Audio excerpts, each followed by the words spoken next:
मुखर्जी के नाम से टनल का नाम रख सकते हैं। डॉक्टर श्यामा प्रसाद मुखर्जी साहब हिंदू महासभा के भी बहुत बड़े मेंबर थे और कहा जाता है कि जम्मू में जो 3.5-4 लाख लोगों का मुसलमानों का कत्लेआम हुआ वो सब जम्मू महासभा उसकी जिम्मेदार थी। जम्मू के लोग नहीं, जम्मू के मेरे डोगरे भाई नहीं, ये लोग, आप उनका नाम रखेंगे। और जिस शेर कश्मीर ने पूरी कश्मीरी पंडित, सिख, जितने यहां पे पंजाबी, जितने यहां पे माइनॉरिटीज थी 1947 में लाखों की तादाद में, उनके घरों के सामने में उनने अपनी फौज, अपनी नेशनल कॉन्फ्रेंस के रजाकार खड़े कर दिए, जिनमें मेरे वालिद मोहतरम भी एक थे। उनका नाम आप हटाएंगे और डॉक्टर श्यामा प्रसाद मुखर्जी का टनल पे नाम रखेंगे। वाह, क्या बात है। आज आप यह देख सकते हैं कि 370 और 35A का क्या सियासी सिर्फ मामला नहीं है। आप देख रहे हैं उत्तराखंड में क्या हो रहा है। प्राइम मिनिस्टर नरेंद्र मोदी साहब, अदब से कह रहा हूं आपसे, हमारे होम मिनिस्टर साहब अमित शाह साहब, आपसे भी बड़े अदब से मुखातिब हूं। लेफ्टिनेंट गवर्नर साहब, आपसे भी अदब से मुखातिब हूं। 370 सिर्फ एक पॉलिटिकल गारंटी या जमानत नहीं थी। It was not only political और कॉन्स्टिट्यूशनल, इसमें इकोलॉजिकल इश्यूज थे सामने, इसमें एनवायरमेंटल इश्यूज सामने थे। आज देखिए तबाही उत्तराखंड की, वो किस लिए? क्योंकि वहां पे लोग घुस आए हर तरफ से, उनने तामीरात की चारों तरफ से, उन जगहों पे तामीरात की जहां पर तामीरात की इजाजत नहीं होनी चाहिए थी।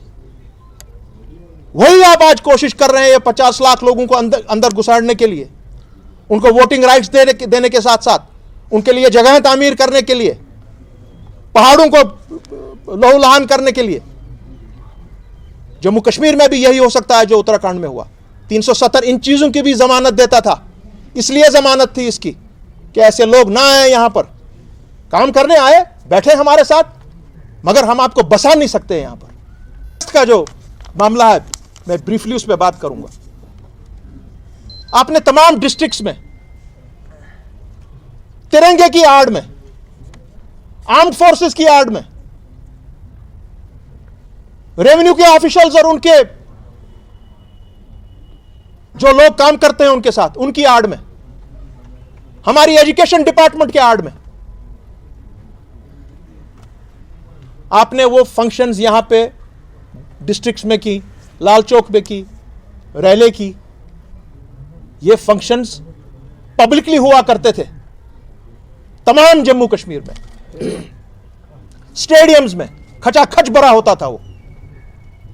और आप दुनिया को ये दिखा रहे हैं कि देखिए सर, यहां पर 370 और 35A को आप इससे जोड़ रहे हैं, उसका और इसका कॉन्स्टिट्यूशनैलिटीज का कोई हिसाब ही नहीं है।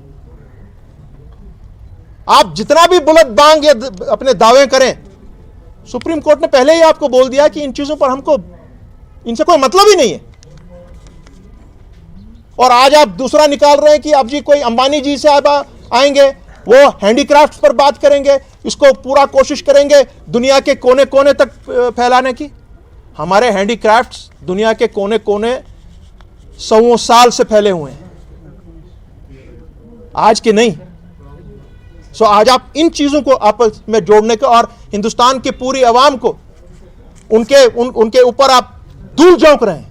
नवंबर के अंदर या अक्टूबर के महीने के बीच में ही 370 और 35A पर जजमेंट आएगी। सुब्रमण्यम साहब को लेके, नाफडे साहब को लेकर और अपने दशमत दुबे साहब को लेकर, उसके अलावा राजीव धवन साहब को, जितने भी पेटिशनर्स के वकला थे। और इसमें ख़ास करके मैं अपने कश्मीर बार एसोसिएशन और जो उनके दलाइल पेश करने वाले हमारे जफ़र शाह साहब, इन सब ने बहुत ज़बरदस्त तरीके से जम्मू कश्मीर का आईनी जो केस इस वक्त सुप्रीम कोर्ट के सामने है, खूबसूरती से पेश करके।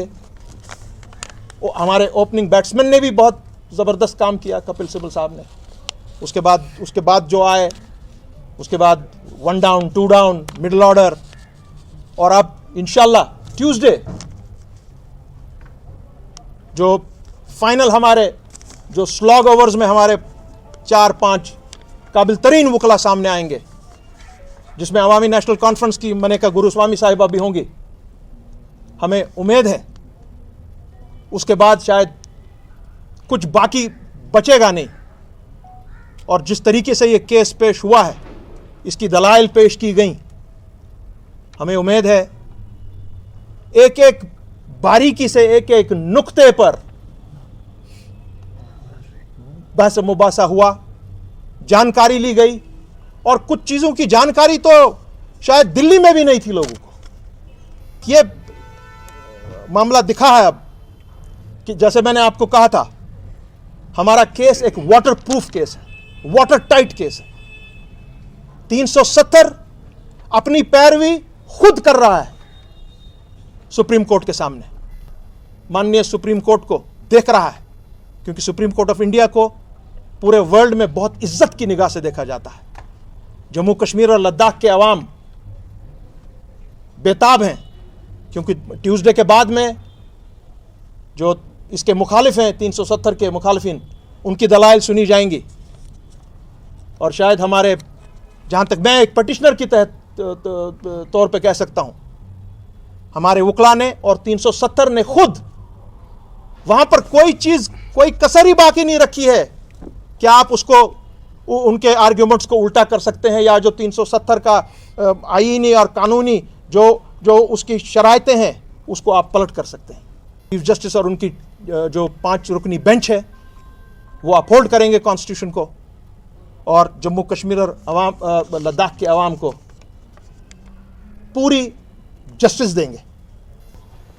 अल्हम्दुलिल्लाह इस बेंच ने खुद ये कहा कि हमारा एग्जामिनेशन इस वक्त violation of constitution of Jammu and Kashmir का और कॉन्स्टिट्यूशन ऑफ इंडिया का है, कि 5 अगस्त को क्या इसमें वायलेशन हुई है।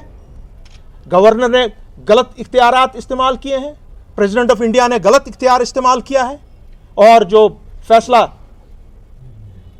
प्राइम मिनिस्टर नरेंद्र मोदी की बीजेपी की सरकार ने पार्लियामेंट में नंबर्स के बिना पर कॉन्स्टिट्यूशन को तार-तार करके छोड़ दिया, उसकी आज सुनवाई है। और इसमें ऐसी कोई चीज नहीं है जिसमें यह बताया जाएगा कि जी हम कोई जी नेशनल इंटरेस्ट के बारे में बात करेंगे। No, there is nothing like whether there is an issue of national interest. It is just the violation of what happened on 5th August 2019. साथ में हम पर 2 जिम्मेवारियां आयद हैं, एक 370 का दिफा और इस केस को इंशाल्लाह जीतना, जो अब सुप्रीम कोर्ट के सामने में है,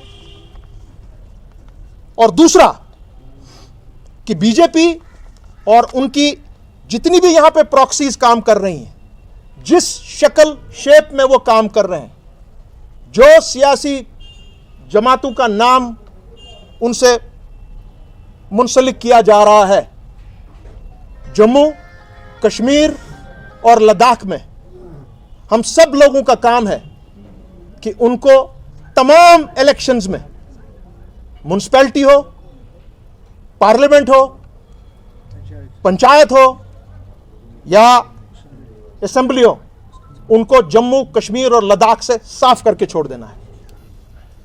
नेशनल चैनल्स भी वो कुछ ऐसी चीजें पेश करते हैं, उस तरीके के सवालात सियासी लीडरान से कर रहे हैं।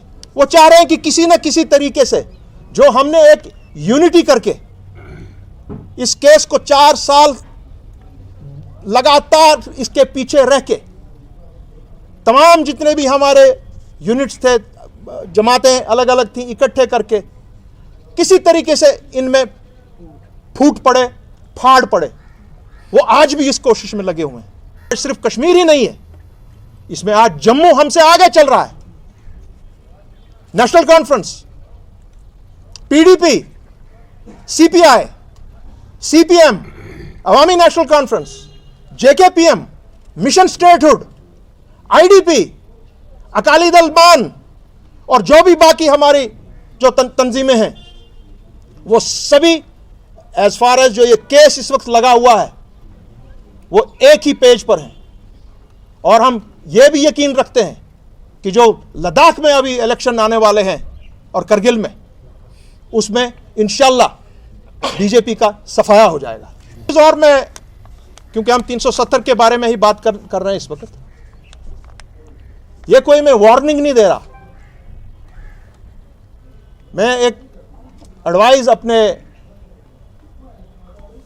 इसको बोलो बात बंद करें प्लीज, से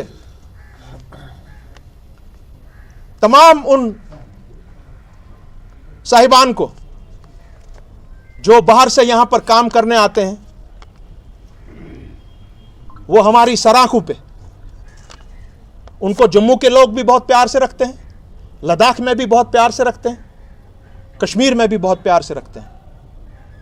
जब तक वो यहां पर अपनी रोजी रोटी कमाने आए, मैं उनसे इतना कहूंगा कि मेरे भाइयों, जो आप यहां पे 5 साल से हैं, 10 साल से हैं, 15 साल से हैं, आप और भी जितना मर्जी है यहां पर रहिए, मगर यहां के डोमिसाइल बनकर नहीं।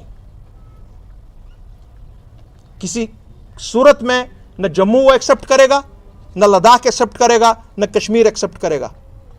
और मैं ये यकीन रखता हूं कि सुप्रीम कोर्ट के फैसले आने के बाद, या फिर जब यहां की सरकार अवामी सरकार बनेगी, जितने भी लोग उन्हें, चाहे वो 1 लाख हैं, चाहे वो 1 आदमी है, या वो 35 लाख है, जो फिगर्स आज दी जा रही हैं, उन सबको कानूनी तौर, आईनी तौर, जो आपने डोमिसाइल सर्टिफिकेट्स यहां से हासिल की हैं, आपको उन सर्टिफिकेट्स को सरेंडर करना पड़ेगा।